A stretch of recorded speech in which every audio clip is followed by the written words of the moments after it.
नमस्कार, मेरा नाम है डॉक्टर पूरू धवन और आज इस वीडियो में हम बात करने वाले हैं कि पैरालिसिस पेशेंट जिसको लगता है, जिसका हाथ नहीं चल रहा, पैर नहीं चल रहा, उसको किस तरह का खाना खाना चाहिए जब मौसम ठंडा हो जाता है, जैसे अभी हो रहा है। जब मौसम ठंडा हो जाता है तो बॉडी में बहुत सारे चेंजेस आते हैं नेचुरल तरीके से।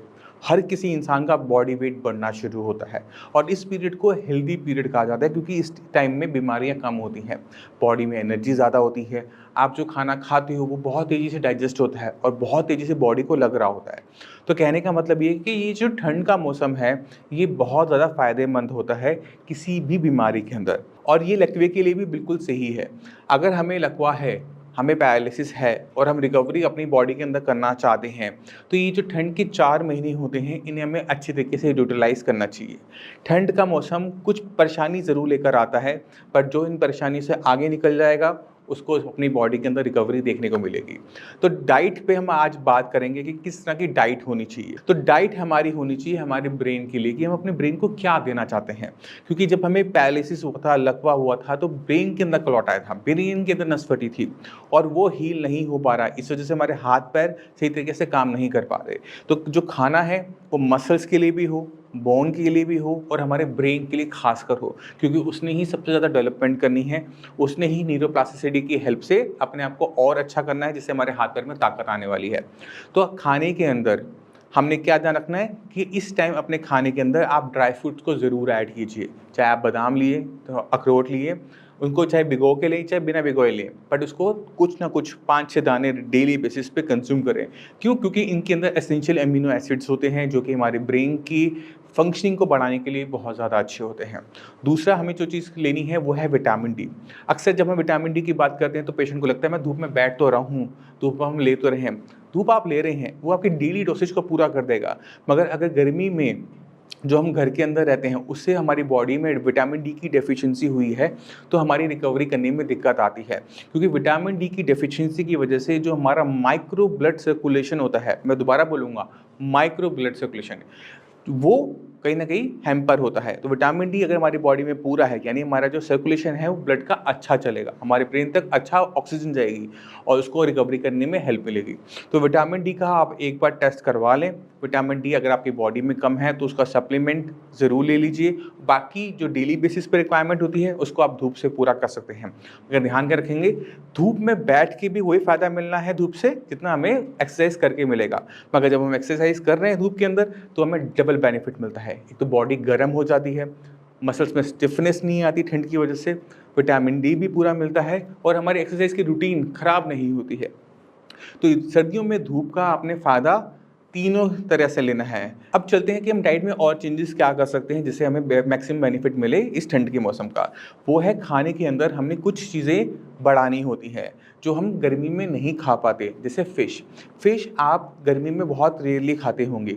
हमें फ़िश और चिकन जैसी चीज़ें खाने का मन अक्सर सर्दी के मौसम में करता है कि मेरा खाने का मन कर रहा है, मेरा फ़िश खाने का मन कर रहा है, मेरा चिकन खाने का मन कर रहा है।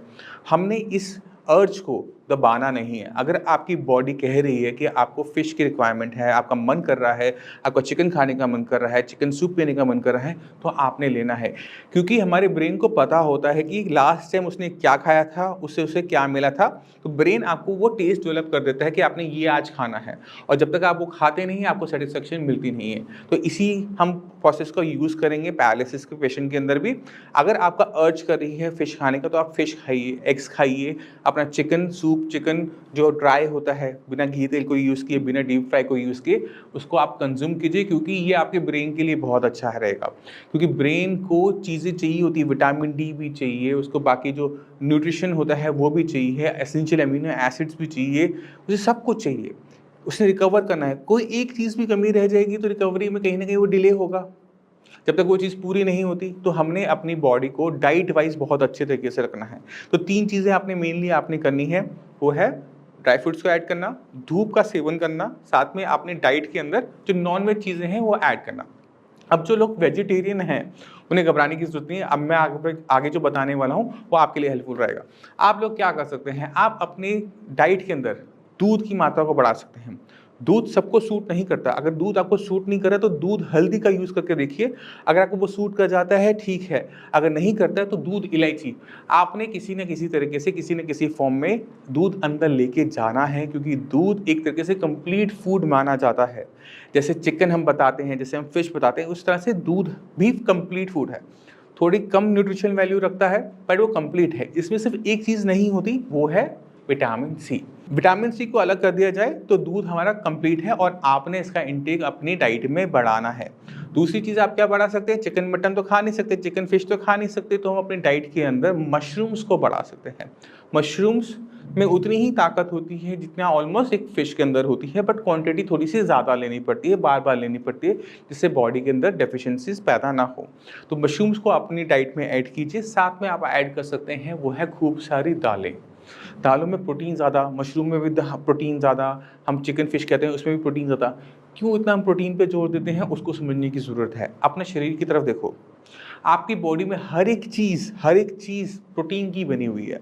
आपके नेल्स हो, आपके हेयर हो, आपकी आईज़ हो, आपकी स्किन हो, सब कुछ प्रोटीन का बना हुआ है। तो प्रोटीन क्या है, बेसिकली बिल्डिंग ब्लॉक है। जैसे हम एक इमारत बनाते हैं तो उसमें हम क्या लगाते हैं, ईंटें लगाते हैं, ईंटों से जुड़ जुड़ के वो बनी होती है।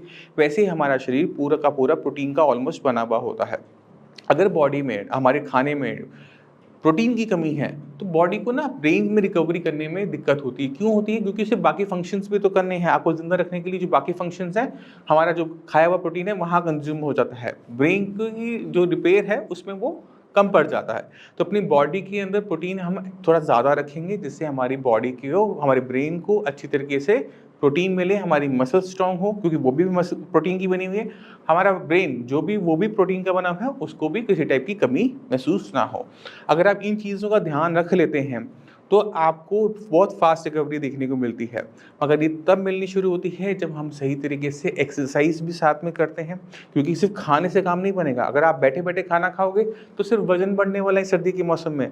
तो खाने के साथ अच्छा खाना खा रहे हो, अपनी पसंद का खाना खा रहे हो, जो पसंद है वो खा रहे हो, तो जो एक्सरसाइज आपकी बॉडी की ज़रूरत है, चाहे आपको पसंद आए या ना आए, आपने करनी है। क्योंकि ठंड के मौसम में मैंने पहले बताया था कि परेशानियां बढ़ती हैं एक पैरालिसिस पेशेंट के लिए। क्यों? क्योंकि स्टिफनेस बढ़ती है, मसल्स में ऐंठन आती है, एक्सरसाइज करने का मन नहीं करता, एक्सरसाइज का रूटीन टूटना शुरू हो जाता है। क्योंकि सुबह जो हम एक्सरसाइज करते थे वहाँ तो अब ठंड होती है, अब ठंड में जाने का मन तो करता नहीं है। तो पेशेंट हम देखते हैं कि बेड पे ही, रजाई के अंदर ही बैठा रहता है। तो हमने ये नहीं होने देना, हमने टाइम का सही फ़ायदा उठाना है, अपने रूटीन को थोड़ा सा चेंज करना है। बहुत ठंडे टाइम में एक्सरसाइज नहीं करेंगे। जैसे धूप 11-12 बजे की धूप आनी शुरू होती है तो 11-12 बजे से लेकर दोपहर को 4 बजे तक की जो धूप होती है, इसका हम यूज़ करते हुए अपनी एक्सरसाइज के रूटीन को वहाँ प्लेस करेंगे, जिससे हमारी विंटर्स की वजह से किसी भी टाइप की हिंड्रेंस हमारी रिकवरी में ना हो, बल्कि हमें उसका मैक्सिमम बेनिफिट मिले। अब हमने 2 चीज़ों पे काम कर लिया, हमने एक्सरसाइज को हमने रीप्लान कर लिया, हमने अपनी डाइट को सुधार लिया, हमने जो मेडिसिन्स ले रहे हैं साइंस इंजीनियरिंग की, जिनको पता है उन्होंने क्या करना है, क्योंकि उनको हम स्पेशल गाइडेंस देते हैं। आप लोगों ने ध्यान क्या रखना है कि अपनी मेडिसिन की एब्जॉर्प्शन बढ़ती है। जैसे खाने की एब्जॉर्प्शन बढ़ रही है, वैसे मेडिसिन की भी एब्जॉर्प्शन बढ़ रही है, क्योंकि जैसे खाना पचता है वैसे मेडिसिन पचती है, दोनों में कोई फ़र्क नहीं होता। जब मेडिसिन हमारे ब्लड में एब्जॉर्प्शन अच्छी होने की वजह से ज़्यादा जा रही है तो हमारी रिकवरी फास्ट हो जाती है। और जब रिकवरी फास्ट हो रही है तो आपने ध्यान क्या रखना है कि एक्सरसाइज को किसी भी कीमत पे कम मत होने देना, क्योंकि ब्रेन अब क्या कर रहा है, ब्रेन के जो हिस्से में क्लॉट आया था, नस फटी थी, वो मर गया है। एक नया हिस्सा कंट्रोल कर रहा है आपके हाथ पैर को, उसे सिखाते रहना है। अगर आपने मेडिसिन सिर्फ खाई है, एक्सरसाइज नहीं की है, तो वो तो डेवलप हो जाएगा, बट आप उसे सिखा नहीं पाओगे कि चलना कैसे है, हाथ कैसे उठाना है। तो इस चीज़ का आप ध्यान रखेंगे। अपने रूम को थोड़ा सा वार्म करके रखिए, क्योंकि आपकी जितनी ठंड बढ़ेगी, जितना ठंडा कमरा आपका होगा, उतनी स्टिफनेस बढ़ेगी। धूप आप शीशे के थ्रू लेंगे और अच्छा रहेगा, यानी सीधा डायरेक्ट हवा में नहीं बैठे।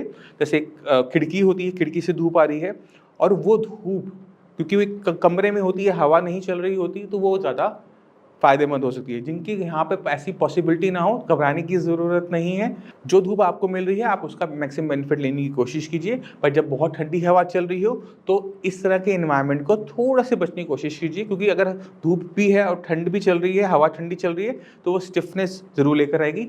अगर स्टिफनेस आ भी जाए तो भी घबराने की ज़रूरत नहीं, क्योंकि इसमें आपकी रिकवरी में बैक नहीं आती, आपकी पीछे रिकवरी नहीं जाती। ऐसा नहीं कि आप आज चल पा रहे थे कल नहीं चल पाओगे, ऐसा नहीं होता। एक बार रिकवरी होने के बाद। आपने ध्यान क्या रखना है, स्टिफनेस सिर्फ मसल्स में आई है और स्टिफनेस को दूर करने का तरीका मैं बताता रहा हूँ, फिर बता देता हूँ कि मसल्स को ठंड से स्टिफनेस आएगी और गर्म करने पे वो रिलैक्स हो जाएगी। तो मसाज, मालिश, एक्सरसाइज, ये दोनों ही तरीके आपकी मसल को रिलैक्स करेंगे क्योंकि इसमें गर्मी पैदा होगी। हीटिंग पैड का आप यूज़ कर सकते हैं, थोड़े गर्म कपड़े ज़्यादा पहन सकते हैं जिससे आपकी बॉडी अच्छी तरीके से गर्म रहे, मसल रिलैक्स रहे, किसी टाइप की स्टिफनेस आपको अपने अंदर देखने को ना मिले।